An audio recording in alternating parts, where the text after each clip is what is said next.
வணக்கங்க.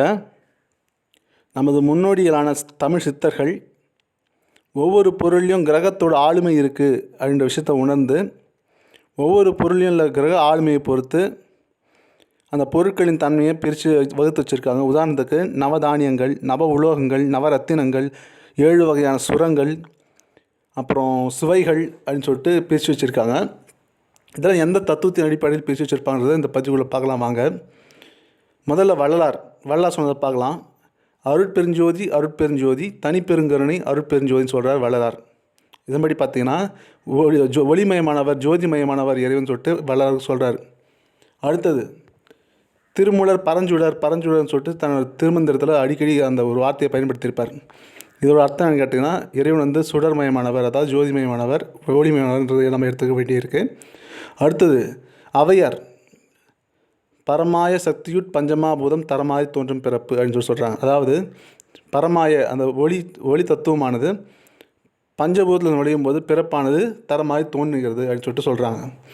இது என்ன எக்ஸாம்பிள் பார்த்தீங்கன்னா, ஒரு ஒளி ஒரு பொருளில் படும்போது அந்த பொருளில் இருக்கிற பஞ்சபூத தன்மைக்கு ஏற்றவாறு, பஞ்சபூத வீதாச்சாரத்துக்கு ஏற்றவாறு ஆற்றலை உமிழச் செய்கிறது. அது உமிழும்போது அதில் உள்ள பஞ்சபூத தன்மைகளும் வெளிப்படுகிறது, தரமாறி வெளிப்படுகிறது.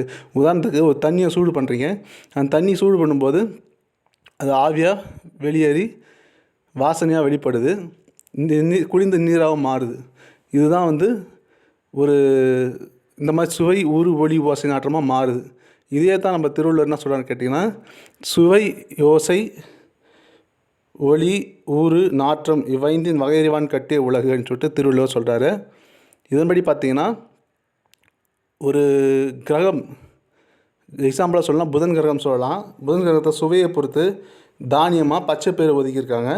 ஒளி, அதாவது அது வெளிப்படுத்தும் நிறத்தை பொறுத்து மரகத ரத்தினம் ஒதுக்கியிருக்காங்க. ஊருன்ற ஸ்பரிசம் அதை பொறுத்து நவ உலோகத்தில் பித்தளை ஒதுக்கியிருக்காங்க.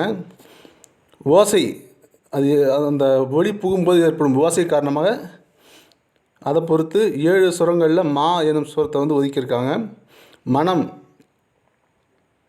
எனும் நாற்றம், மலர்களில் வெண்காந்தல் மலர், அதாவது பூஜிக்கிற சூடிக்கொள்கிற மலர்களில் வெண்காந்த மலரை புதனோட காரகத்துவங்கள் அமைஞ்சிருக்கிறதா சொல்லிட்டு சொல்கிறாங்க. இப்படி உள்ள ஒவ்வொரு பொருட்கள்லையும் ஒவ்வொரு கிரக காரகத்தன்மை இருக்குது.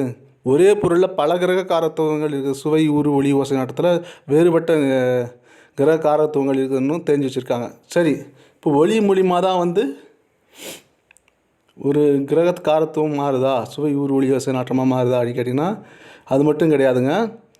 ஒளி மூலிமா மாறக்கூடிய சுவை ஊறு ஒளி ஓசை நாற்றத்தை நம்ம உட்கிரகிக்கிறது மூலிமா, ஐம்புலன்கள் மூலமாக நம்ம உட்கிரகிக்கிறது மூலிமா அது மூலிமாவும் மாற்றங்கள் நிகழுது.